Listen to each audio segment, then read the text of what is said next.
Hi everyone, and welcome to my channel. My name is Teresa Ellen Arianis, T.E.A., and this is Tea Time Adventures on YouTube. I am so behind with this subscription box, it's not even funny. Universal Yums for January of 2025. And as much as I like having my guy join me for taste tests, etc., we're just not eating the stuff. I'm trying to get a hold of my diabetes and make sure that my A1C is dropped down before my next appointment with my endocrinologist. So eating a bunch of snacks that are carb heavy right now really isn't on my list of things I want to do. And he's not a big sweet eater. He likes more savory things like cheeses and salamis, things like that. So we've actually put a halt on the subscription box till at least May. But this is the January box, and I believe it was Spain.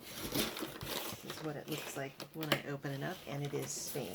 Now I decided to get Spain, and I'm still getting the bigger box, because there was one thing that I absolutely loved the first round that I got Universal Yums, which may have been before I started my channel. So we'll see how things go. It always comes with a little sort of a map, a trivia map almost. Donatista San Sebastian Anthony Bourdain said there was no better place to eat in Europe than this coastal paradise. Madrid, Spain's capital city, welcomes 7 million tourists a year on an average of its 11,000 restaurants. Seville has served as a filming location for many TV shows and movies, including Game of Thrones and Star Wars. We've got the Alicante. This historic Mediterranean port city is famous for Turon, a nougat confection eaten around Christmas. We've got Zaragoza. This northern city is known for its cured meats and originating small dish dining known as tapas. It's also bordered with France in one direction. You've got Barcelona. Barcelona is an architectural wonderland with everything from ancient Roman walls to modern marvels. You've got Valencia. Valencia is the birthplace of paella and allegedly the home of the Holy Grail. So, Universal Yums little trivia map. So that's always cute. And on the back you have your scorecard. Now I've never done this, scorecarding how many yums per each of the different snacks that you have, giving them a rating of, I don't know, 1 to 10, 1 to something, but it gives a little picture of each one. So the next thing that they give you, of course, is little bits of stickers. So these aren't usually something that I keep in my sticker book. I probably should, but no, not really. So there's that. And then we've got the booklet itself that comes in every box. First trip with us, grab a pen, turn on the tunes when you're finished. What's cooking? More favorite foods from Spain. Breakfast is easy, common, and endlessly fresh. Spanish breakfast consists of bread or toast topped with tomatoes, olive oil, salt, and sometimes ham. Now, my family originated in Spain 500 years ago and came over with Cortez, and I'm pretty much a yogurt and granola girl. But that's where my last name of Arianis comes from. I didn't change my name when I was married, so it's always been my maiden name, and my family did, on my father's side, did originate out of Spain. I'm still 35% Spanish, mixed in with about 13% Mexican, and another 50-something percent is Irish and Scottish, with a little Dutch thrown in for good measure. So we've also got a popular saying, desayuna mucho con más, cena poco y vivirás. Now, I took 3 years of Spanish, and obviously those that can speak Spanish know that I just completely mangled that. Eat a big breakfast, have a bigger lunch, and a light dinner, and you will live a long life. How to say yum. Que sabrosa is how tasty. A flavor to watch, boiled barnacles may sound like something SpongeBob would cook up, but it's actually also a simple, salty delicacy in Spain. Barnacles, that's the stuff you scrape off of whales. Okay. Let's see, dinner. Dinner is eaten around 9:30 p.m. Might feature a Spanish tortilla, which is an omelet of sorts. It's eggs, potatoes, and onions cooked in olive oil and eaten in slices. Dessert, flan is a jiggly custard baked in a water bath on top of a caramel sauce that then becomes the topping when the dish is flipped over. Now, I absolutely detest flan. I'm not a big custard or pudding fan. It's the texture. I'll eat Jello, but not something custardy or flan. Mm-mm. So I would probably starve in Spain if I went back to the homeland. There's also more trivias in here. The national anthem of Spain is 16 minutes long. It has no words. It was written. Is it trivia? Okay. There's answers to this. Okay, so these are questions, and they've thrown the real answer in at the end. So it's trying to throw you off right there. So, and then it gives a detailed description of each of the items that is in here, as well as a recipe for Spanish churros with chocolate, and then Spanish tomato bread recipe for it. And let's see, what kind of party does a teenage king throw? A 10-course banquet on a warship, of course. In 1903, 17-year-old King Alfonso XIII held a royal luncheon in honor of the King and Queen of Portugal. The luncheon took place on the Emperador Carlos V, Spain's largest warship, and the guests were instructed to find their seats via place cards. The menu was elaborate, to say the least. Here's what was served on that day. A consomme, chicken consomme garnished with savory egg custard pieces. Things that I can't pronounce, so we're not going to do that because I've already made a fool of myself trying to speak Spanish. Okay, and it's the throne of chocolate. Hot chocolate is so important in Spain. It is its own special dishware. So, all right, things that I did not know.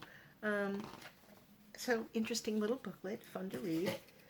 So I'm going to go ahead and take these things out one by one. I am not going to be doing a taste test. That hopefully will happen at some other point in time. Now, the reason that I wanted this is for this. I don't care how much this box costed. This is why I wanted it. What is it? It is potato chips, and the flavor is fried egg. It tastes like a fried egg. I kid you not, the best of my mother's over easy eggs with bacon grease. This is what it tastes like. So, fried egg flavored potato chips. This is why I wanted the Spanish box. These are mine. I'm not going to share with you. Shh, don't tell him. So, we've got that. We have gourmet potato crisp with a raspberry flavor. So that's unusual. You think of potato chips as something that's savory, or occasionally you'll have potato chips dipped in chocolate or potato chips used to scoop melty ice cream. But I don't remember having this the first time around. So we've got raspberry flavored potato chips as well as fried egg potato chips. Yeah, hopefully he'll eat this, because I don't like mangoes. So this is spicy mangoes, and they are gummies. Hopefully he can just let them melt in his mouth. He's not big on gummies either. But spicy gummy mangoes is the next thing in here. We have crema caramelos. We have soft, they don't feel soft, honestly. They feel like hard candies with a caramel flavor. So I'm all down with that. I love that. Next thing is lemon cookies. Oh yes, I love lemon cookies. Let's see. Oh, they're good for like a year, so I don't have to eat them right away. So lemon cookies is another one. Spain is known for their citrus, as is Santa Barbara. Santa Barbara was founded by the Chumash Indians, but when, as far as history is concerned, we had the Spanish coming to the New World, and actually my ancestor came over with Cortez. So there was the whole, Aztec and the conquering and the conquistadors and everything else. We helped found Puebla, Mexico. We helped found Santa Barbara. So my ancestors were one of the founding families here in Santa Barbara. So Santa Barbara is very Mediterranean. It is very much like Spain. Many of the street names and some of the larger buildings are named after locations in Spain. So let's see, a little bit of trivia there. We have a cocktail mix of puntazos, Puntazos, puntazo mix, cocktail mix. It looks like it's got little cracked corn and tiny little cheesy bits. But there's something there for snacky-wise, savories. We have naranja, orange flavored cookie coated in dark chocolate. Now, as much as I'd like to eat this, I probably will take over the lemon cookies and he can have the orange cookies with the dark chocolate. He really likes dark chocolate, so there are orange cookies as well as lemon cookies. All right, this big one. Sabor con doble misterio. Does that mean mystery snack? I don't know. Well, it has something to do with corn, and it expires in March. So, some sort of corn something. This will definitely have to be on a taste test. It feels corn a little bit somewhere between like a cheesy puff, but a little bit harder, but not as much as a corn curl. So, there's that. Let's see. Alfajor cookie, a Spanish walnut cookie. Feels very tiny, like it's a little roll of something. Ooh, now we get to the good part. or we don't. Milk chocolate bar with hazelnut truffle filling. I hate hazelnuts. Filberts just taste like twigs to me. So again, this might be something else that I might take a nibble on, but more than likely I will leave to him.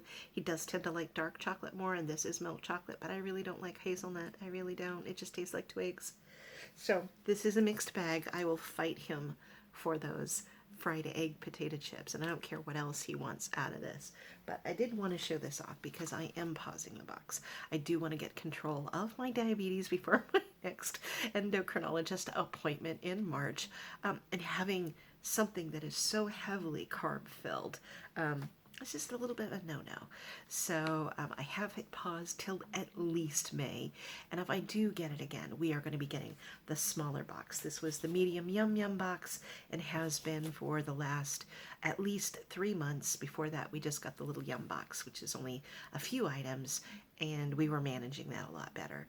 So Spain will be the last of the bigger, medium-sized Yum Yum boxes. So that is it. That is the Yum Yum box for Universal Yums from Spain of January of 2025. And again, I'm going to have to pause it just because health reasons. We're really not eating it. I've been going at least between January and April. My favorite thing to eat that's sweet is called Sumo Citrus. They're Sumo Citrus oranges, and they almost look like a Tangelo, and they're actually a hybrid of 3 separate different types of oranges, one of which was from Japan, and it's grown here in California. And the growing season, or the harvest season, is only between January and April, and so I buy 2 bags at a time. I don't care if it's $6 a bag for 6 little oranges, and then I get the bigger ones, which they're so easy to peel. They're like eating orange candy. They're just so sweet. There's nary a seed in them, and they're just simply easy to peel. So if you don't have it in your area, definitely look it up. Sumo Citrus oranges. Santa Barbara is a huge citrus area. All of California is huge on citrus. Why? Because our Mediterranean climate is very much like Spain. So that is it. That is the Universal Yum box. That is for Spain of January 2024. So I hope you've enjoyed this little peek into Spanish snacks. And to my returning subscribers, I love you, I love you, I love you. Thank you so much for always coming back and supporting me. For those new on the bus that have jumped on board the Tea Time train, I hope you don't regret subscribing to me. I'm eclectic and erratic and sporadic with my uploads, so make sure you've hit that notification bell. And please give me a thumbs up for positivity. And for those that are new on just driving through, I really hope that, if nothing else, give me a thumbs up. So thank you so much, everybody. Please take good care of yourselves, take good care of each other, and I'll see you around the net. Bye.